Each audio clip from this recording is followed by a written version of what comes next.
Hello guys, Chaos Zero Nightmares half-year anniversary is almost here, and this livestream from yesterday gave us a glimpse of what the developers prepared for us.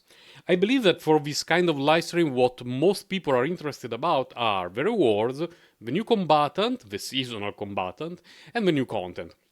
For the rewards, they went well beyond my expectations.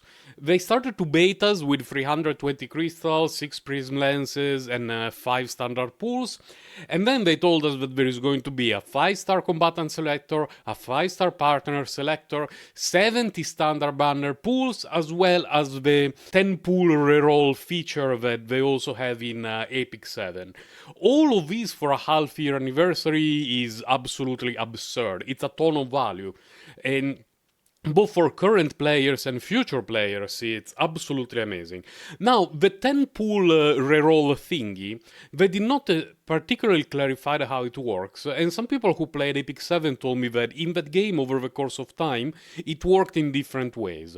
So, we don't know if a 10 pool is guaranteed to have a 5-star, or if it could just have a 4-star, or if there could be multiple 5 stars.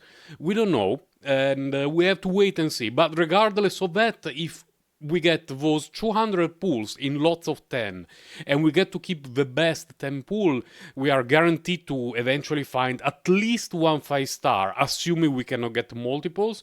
And so from there we get a 5-star. Then we have a selector from the standard banner, and then we have a selector for the partner. It's going to be a great way to improve our collection.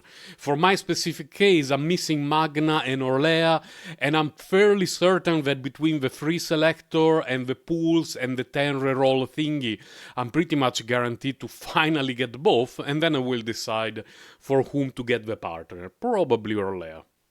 Considering that some games don't even celebrate half-year anniversaries or do so in very minor ways, this was absolutely fantastic. They went beyond my wildest dreams, and they also have real-life events in several locations, one of which being Taipei, which is where I live. Hashtag Sir Grindalot Exposed. I actually live in New Taipei, but it's next to it. So even more exposed. So I'm really looking forward to it. I would definitely go there and try to pick up some merch, and we will see what I can bring back home. Then we got to know Heidemarie, the new seasonal combatant, because she's not a regular combatant, she's the seasonal limited combatant just like Serenia, meaning that if you want to get her, you need to do so during the duration of her banner, and after the end of the banner, her copies from the shop should be locked as well. This is very important because if you care about meta, if you want your teams to perform this and that, she's a seasonal combatant, and we all know how good Serenial was when she was released. But in addition to that, the design for me is phenomenal, because one of my minor complaints was that some of the designs of the combatants are very slightly overly sexualized. Not all of them, just some. And Heidemarie is very beautiful. She has a strong mommy energy. She's very attractive, but she looks normal for a character in a game that I play, and I'm sure that she will not me feel embarrassed when my wife or daughter are around. Because it has happened to me that my little daughter, who now is about to turn 7, she will come next to me while I'm playing some game and ask me, Daddy, why does she have boobies that are so big? And I had to explain embarrassing things to her. And I would like to avoid that. And Heidemarie looks goated from the point of view. Another thing that I really like about her design, and this is props to the, let's say, combat design team, is that when we got her reveal and all the cards were linked together, I thought, I don't know what it means. What the hell is that? Are the cards linked to each other?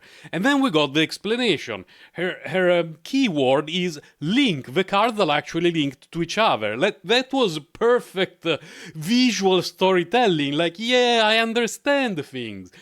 I really love her. I will definitely try to get Manifestigo 6. Hopefully the RNG gods will help me as much as they did with the Serenial. An important thing to keep in mind is that Heidemarie does not only have Link as a keyword, but also Quietus. And if you noticed, a lot of cards for Sophia had the synergy with Quietus card in general, not just her own. Meaning that if you have Sophia, she's going to be an amazing team member for Heidemarie. This means that you have a decision to make. If you're going to pull for Heidemarie, can you also get Sophia and guarantee that you can get all of them? It's up to you. Luckily, I have Sophia, and I'm happy to play her right now with Renoa, but I'm also looking forward to get Heidemarie and try to mix their teams around a bit. Interesting, their showcase also had Cassius as a support controller for both of them, because Cassius has some draw, discard, reshuffle mechanics. I'm sure that it's going to be great for them. I wonder when are we going to get, let's say, 5-star version of Mia, because eventually it's bound to happen, but I don't know if it's going to be season 3 or much later on. The last thing I want to talk about is the sortie mode. In multiple of my videos, I mentioned that for me, Chaos Zero Nightmare is not a gacha game. It's a roguelike game. The gacha is just an extra that is attached to the game, and it's its monetization system. But the game itself does not rely on gacha at all. It's a beautiful roguelike game that I would have been happy to pay $20 to purchase on Steam or any other platform. Sortie further enhances this. It's a game mode where you just replay the roguelike experience of Chaos Zero Nightmare, getting harder and harder and harder until you just wipe. And you get rewards that give you some sweet stuff in the game to improve your account. And it's going to be very likely where I will be spending most of my time, because at the moment I play Chaos Zero Nightmare daily for extended periods of time, even when I don't care about having a save file. I just do runs because I have fun. Weird synergies, weird combination of things, occasionally some great save files and all the sort of stuff. But I play because the game is fun, and Sortie is going to further enhance that. And as well as the tower. The tower is going to be released. That's extra content. That is a bit less interesting to me, because it's still a cool thing to do. Like, the tower gets harder and harder, you put your combatants and your teams to the test, you get rewards, cool, I like that. But I don't find it as replayable as the regular Chaos Exploration mode. Sortie for me gets a huge thumbs up, and I'm really looking forward to it. I will be spending obscene amounts of time playing it non-stop. A very minor positive remark was the recap of the things that have happened during these first 6 or so months. If you've ever played Genshin Impact, there was something that we were releasing many years ago. I believe it was called Phat Chronicles or something like that. Pretty much every patch, they were telling you silly things that were happening in the game, like how many pigeons were getting killed, how many people died falling off a specific cliff, how many people purchased this and that. It was fun. It really made you feel like part of the world, and although your experience was 99% of the time single player, it gave you the idea that you were part of a community, that other people were doing the same things as you, and that you were all doing them together. And I'm really happy that they showed something like that for Chaos Zero Nightmare. There is going to be multiplayer in Chaos Zero Nightmare, they announced it. I don't know how it's going to work, I have no idea.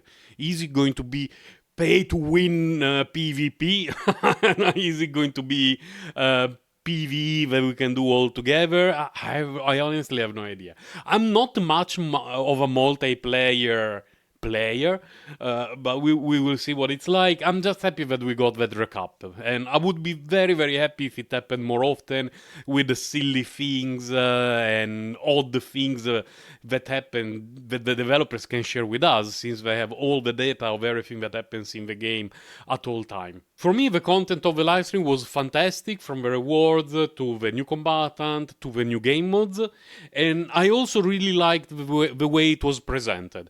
It was scripted, it was pre-recorded, everything was really smooth, it was easy to follow, it was well thought out and well planned out, and in that hour, more or less, I got all the information that I wanted. And I also happened to rewatch a few parts that I found more interesting.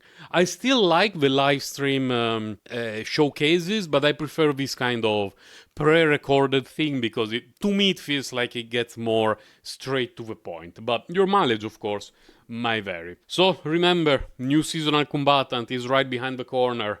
Save your pulse accordingly and enjoy the 6-year anniversary. Bye guys, take care.